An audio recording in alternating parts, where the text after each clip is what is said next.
Morning, everybody. It was unexpected that we could not have our class live because, internet connection, it's something that we do not have any control of. So we have to do adjustments now. Anyway, as I mentioned, I will be discussing to you about music. Music is our only discussion today.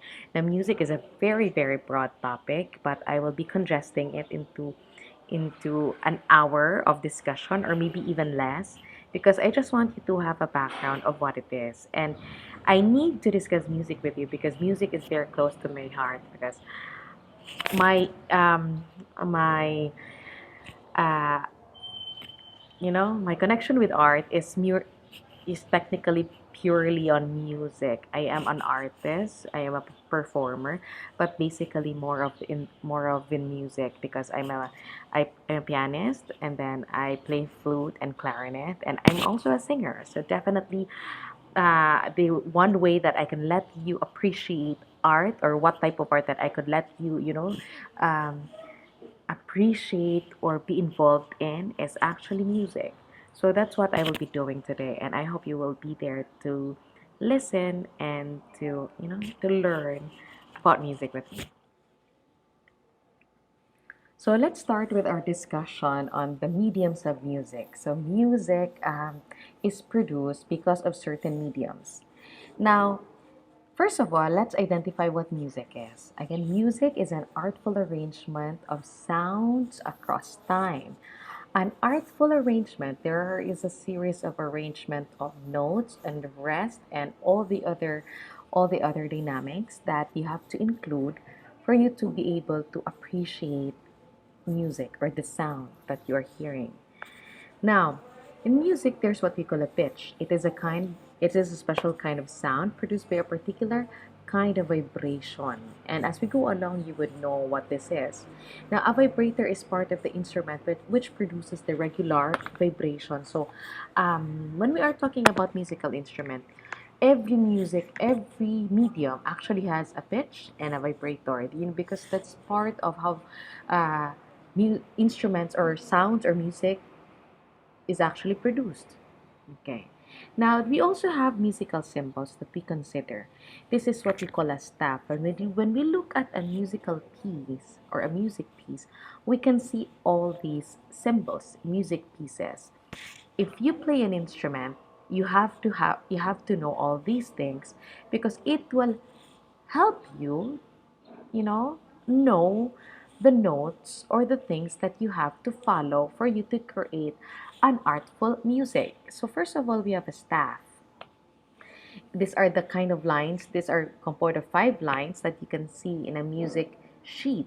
Okay, and we also have ledger lines. These are lines that you can find above the staff that you put on a note or in a note. And then we also have a bar line. It separates the staff into measures and it helps determine the beats you have in every measure. And we also have the double bar line. This indicates separation of sections, or if the other one is bold, it indicates the conclusion of a movement or of the entire composition. Then we have the clef, or which part of the notes that you are playing in, whether it's going higher or it's going lower. So a G clef is technically uh, the clef that you use when you are playing your music into the higher tone. And then you also have the F clef or the bass clef if you're playing your music um, on the lower tone. Then we have the breath mark. This is a kind of mark that you see in a music piece to give indication to the singer to actually, or the performer, to take a break, to have a breathe in between. And then we also have what we call the flat. It lowers the sound a half step. And we have the sharp. It raises the note a half step. And then we have the natural sign. It cancels it cancels the flat or the sharps or any previous accidental or modifies the pitch of a sharp or flat as defined by the prevailing key signature. Okay. Then we have the double flat or the double sharp. And then we also have the tie. you know, it indicates two notes joined together and are but they are played as one. And then we have the slur, indicates two notes that are, coming from two different notes that are played in a physical stroke, in one physical stroke. Okay. Now we also have the different kinds of notes. I don't want to dwell more on this because it takes time if we follow on to the actual arrangement of or how these are used or how these are counted or interpreted in a music sheet. But I'm just showing you what these are so that at least you will have a background. Now, sige na lang, just a very quick information about these notes. Now, these notes would actually help you determine whether you will be playing a certain note longer or faster. So, if you can see here, we have here the brief or the double whole note, which means it gives the value, twice the value of the actual note. Now, a whole note or a semi-brief usually takes 4 counts. Usually takes, depending on the time signature. Again, depending on the time signature. But usually it takes 4 counts. And then we have the half note. It takes 2 counts. And then we have uh, the quarter note, 1 count. So for example, if you're singing, if you can say a whole note and then you sing it, you count 1 up to 4 before you cut the note. For example, ah. So that's 4 counts. Now, if you sing it and then there's a half note, you're singing a half note, you just sing it for 2 counts. So, ah. So that's it. If you sing a note for just a quarter note for just 1 count, it's just and then if you are singing it as an eighth note, so it's a little faster. So the more tails you can see in a note, the faster the air played. So at least you have that interpretation, you have that understanding. And then if you see the things on the right column, that is actually the rest, and they have equivalent counting because remember, you can notes are always accompanied by rests because no one can play a full score without having a rest. Rests are always part of a music sheet. Okay. Now let's go to the classification of instruments because I said we will go into the mediums, technically the mediums of music. So classifications, we have the mediums. Um, these are ways of how we can produce music, no? So we have a very generic review kanina, the pitch and then the vibrator, and then we also have the different, the different musical symbols to give us a background of the discussion. And let's go to the classification of instruments or the different kinds of instruments.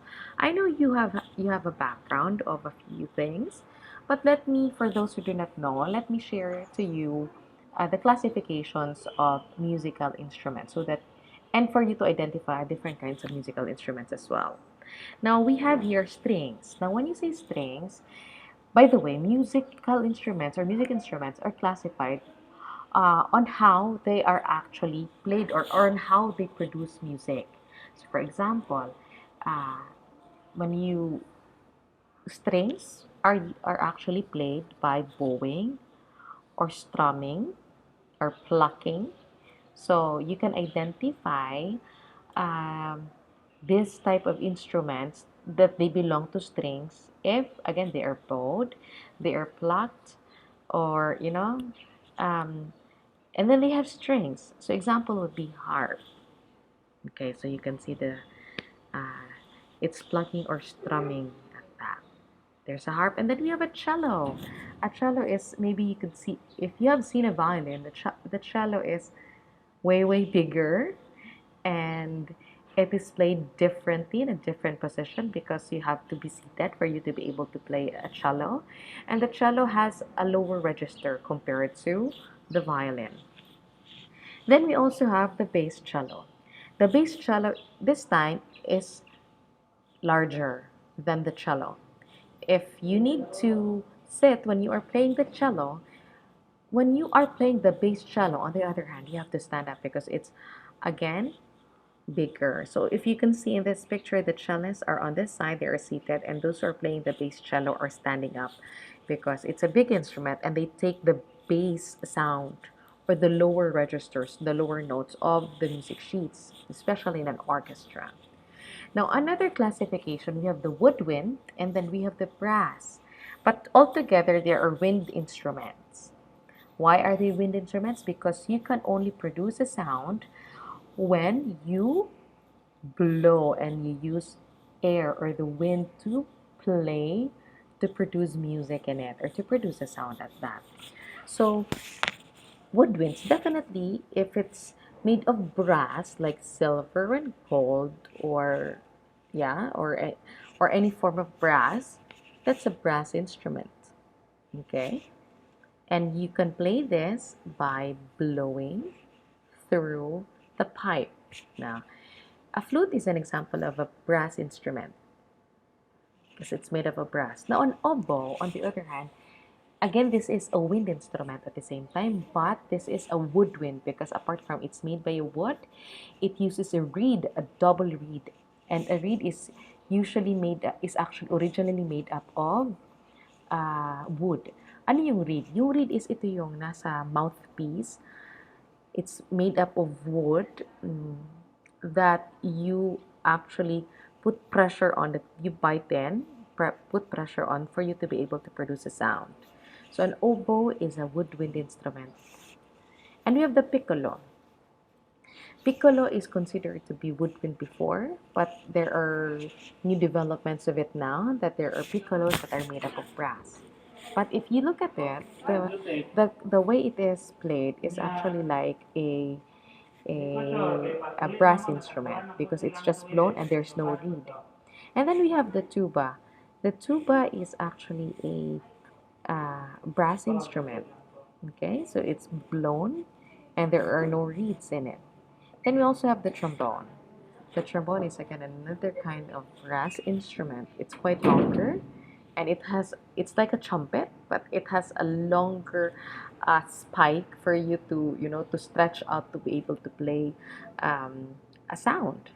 And then with the saxophone, we have the saxophone. This is a soprano saxophone. Maybe you're thinking that, di ba yung saxophone parang may curve? Yes, we have the alto and then the tenor saxophone. We also have the soprano saxophone that looks like a clarinet, but they're made up of brass. Okay, so then another classification of music is percussion. These instruments are played uh, by action, percussion. You have to create a beat for you to be able to play it. Now, example would be a timpani. A timpani is a kind of a drum of drums, but it has an inward sound. Unlike the usual drums na medyo lata yung sound. But this one, a timpani, has an inward sound, a caved inward sound, and this is used in orchestras to give beat and rhythm. Okay, then we have the marimba. It's like a xylophone, but it's just much, much bigger. You know, you have to pound it. You have to pound it to actually create a sound. Now, let's go to. There are a lot more examples which I will be showing you, sharing with you in the supplementary materials that I will be providing along this video. Now, let's go to the orchestra. An orchestra, by the way, is a group of this is a group of instruments that are arranged together to create a masterpiece. So, an orchestra, you cannot call a group of instruments orchestra if there are no violinists in it or there are no strings. An orchestra should be an orchestra. An orchestra is an orchestra if the nucleus or the main part of the instruments are actually strings. So you have the violins, the viola, the cello, the bass cello, and then the other instruments, the other wind instruments, are actually included. But then again, the nucleus of an orchestra are actually strings. Okay, so you cannot call uh, a group of instruments na dala nila is mga drums and then mga saxophone, mga trumpet. You call that a brass band. That's not an orchestra. I remember there were I was new here in CMU and Um, BSU came here to CMU to, they have their band, but they call their band an orchestra. But there are no string instruments. So definitely that's not an orchestra, okay? So that's a brass band or a band at that. So an orchestra plays very in concert halls, in theaters, and orchestras, going to the orchestra is one of the leisures of the high society. So that's why we do not have that here in so much here in Mindanao. You cannot see a lot of orchestras in Mindanao because we do not have the venue for it. I'm happy that there are certain schools that offer, good quality music and they're trying to build up their orchestra, but it's not really the full-blown orchestra. It's just mini orchestras. I think Mountain View College, they have that at the same time in CBI, Central Bukidnon Institute. They're trying to create that, but not here in CMU. But if we are able to have an orchestra in a university, it will change the behaviors of people. It will give sophistication. It will add to, it will add this sophisticated and elegant cadence to the people who are just into it. But if as you notice, there are a lot of pop, rock music, which is totally an opposite of what quality music is. Okay, so this is the arrangement of an orchestra. We have here the violins first, the maestro is in the middle, then you have the violins, the violas, and the cello, and the basses or the bass cellos are at the back, or it could be the timpani are placed here at the back. They are arranged according to the uh, what they call this, the volume of the sounds that they can produce. You cannot put the violins at the back because they have a very soft sound. They have to be in front so that they will not be covered by the wind instrument. So the so the strong producing sound or musical instruments that produce loud sounds should be placed at the back. Just like this one, the French horn, the trumpet, the trombone, and the tuba, they're placed at the back.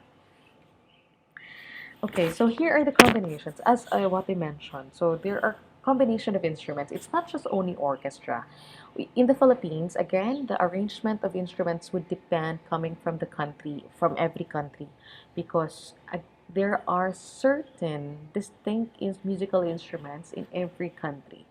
So here we have our own rondalia. This is a special group which is composed of musical instruments like bandurria, octavina, and all our local,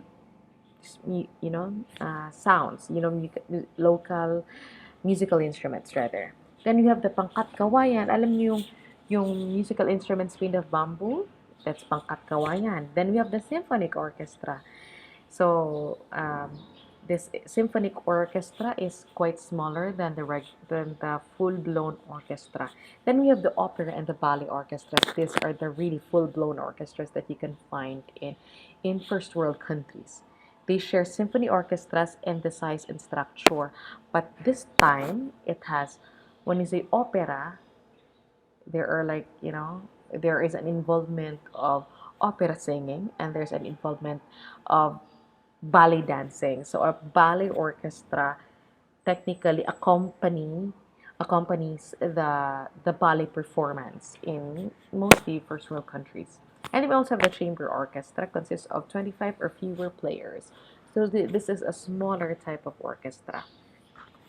Now let's go to the human voice because we are already done talking about the instruments and how we are talking about the instruments and how they produce sounds and how they are arranged in a way and how they produce music together in a group and at that. Now this time let's go to one of the most important instruments, and that is the human vocals, the human voice. So voice is the most important element in the music of some cultures. And I consider, yes, it's one of the most important because actually for me it's very important because Your voice is the instrument that you carry with you everywhere you go.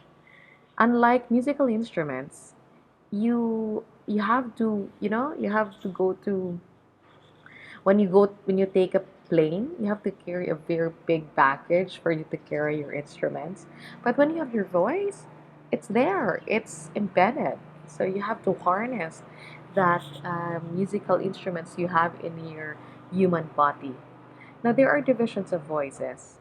By the way, maybe you're thinking, bakit walang orchestra in Mindanao or in wala masyadong pumupunta in CMU or in the local schools in Mindanao?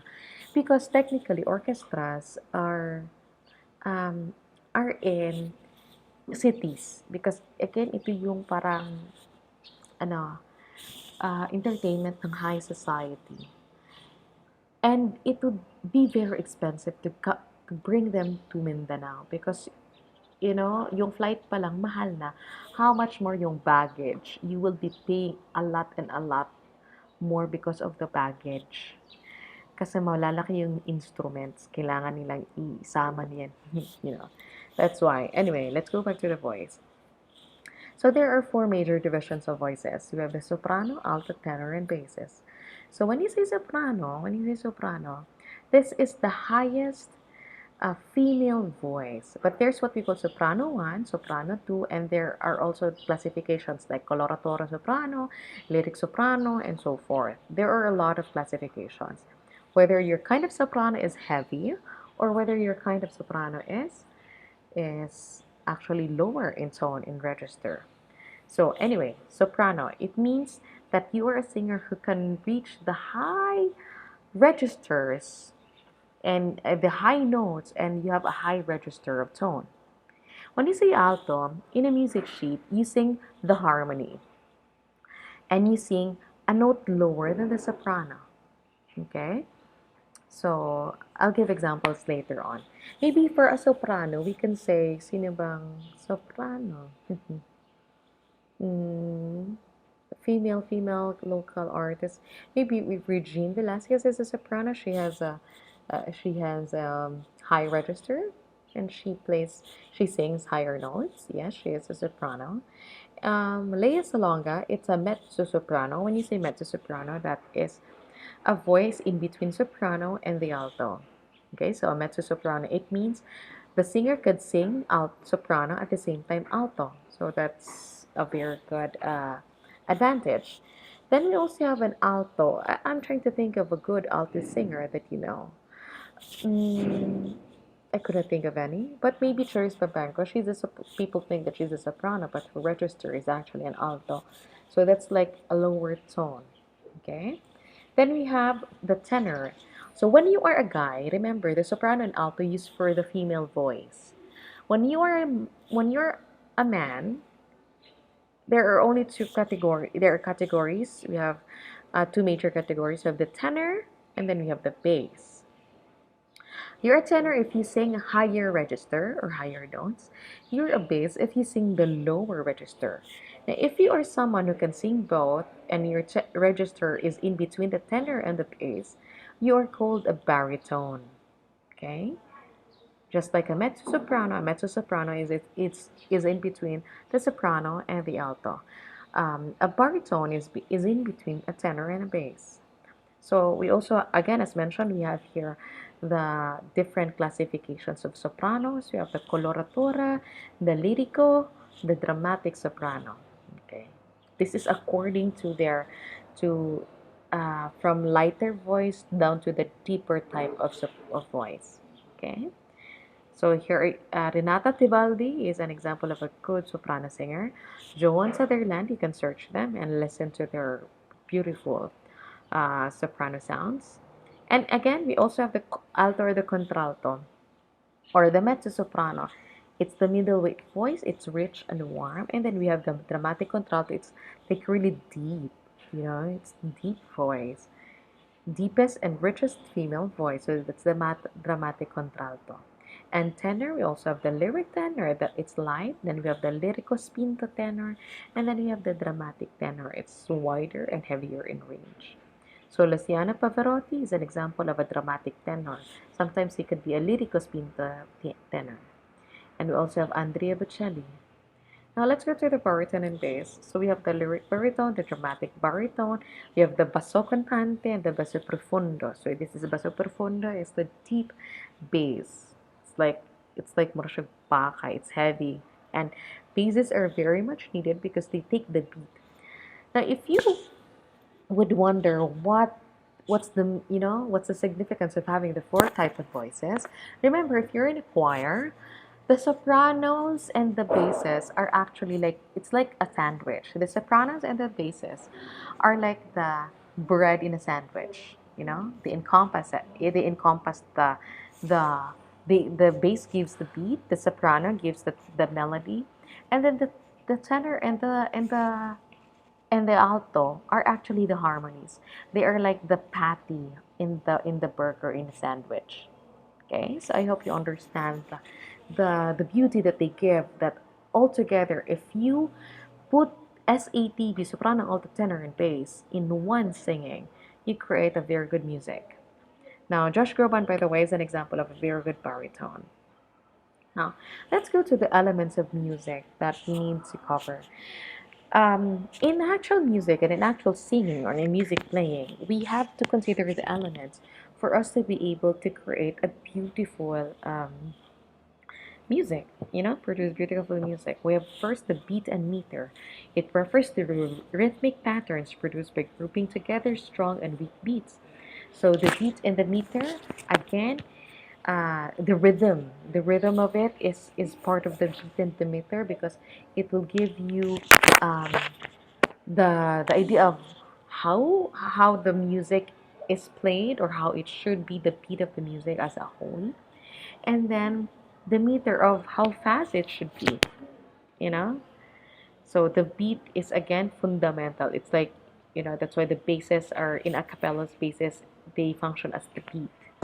Then we have the dynamics. It signifies the degree of loudness and softness of a music piece or a certain music. For example, how do I do this?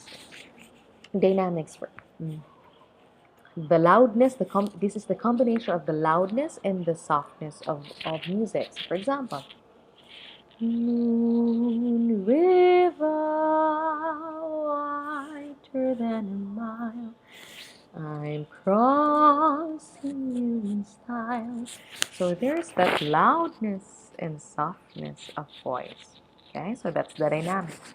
And then when you say the melody, it refers to the actual tune of a song, of the piece, of the music piece should be played, of how a music piece should be played. So, for example, um, chestnuts roasting on an open fire. So that's the original tone. But if you're trying to blend chestnuts roasting on an open fire, so you're trying to create another music line that that's what they call a harmony, that you are trying to accompany with melody, but the melody is the actual music, or is the actual tune of a song.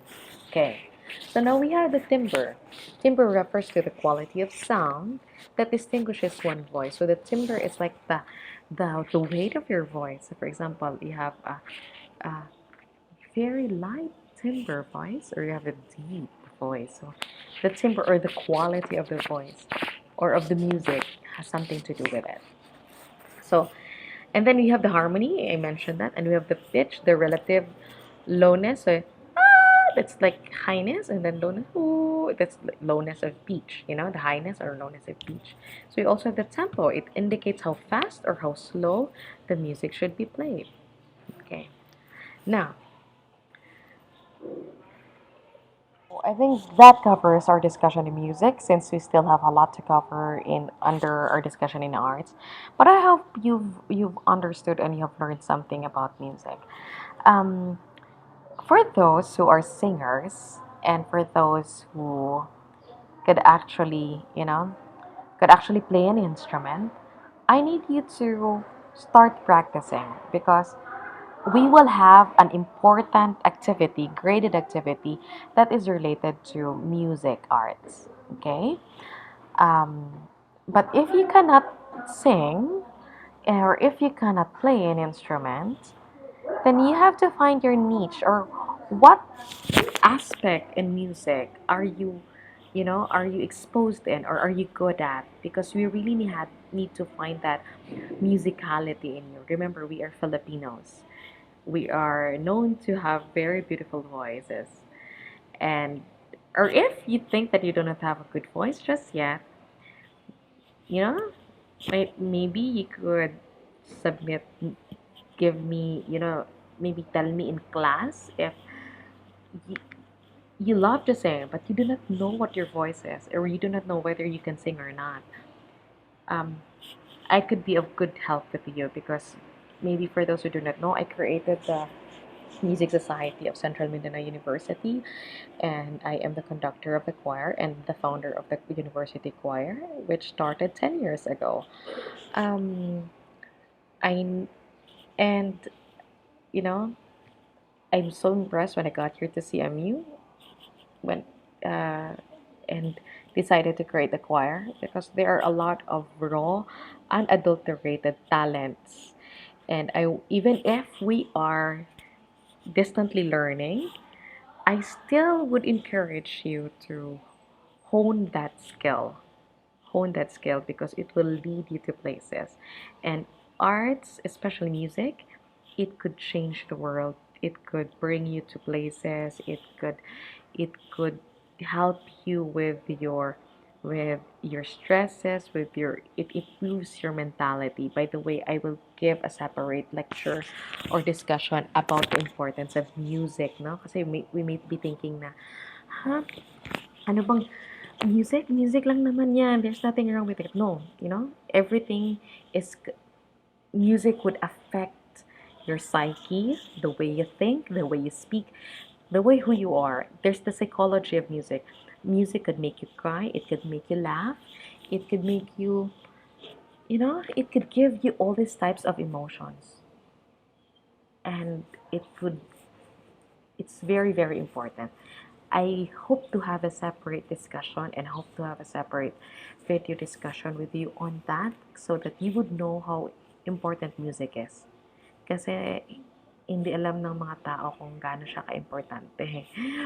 Um, yeah, so anyway, thank you everybody. I think that's it. I have an introductory discussion on music and for you to appreciate the importance of music, I will be creating a separate video for that so that you can learn somehow. Anyway, have a good day everybody and thank you for listening. I will be providing supplemental videos, YouTube videos that you can watch, that you can search on your own to help you understand the concepts that I have presented today. Okay, thank you everyone. Have a good day.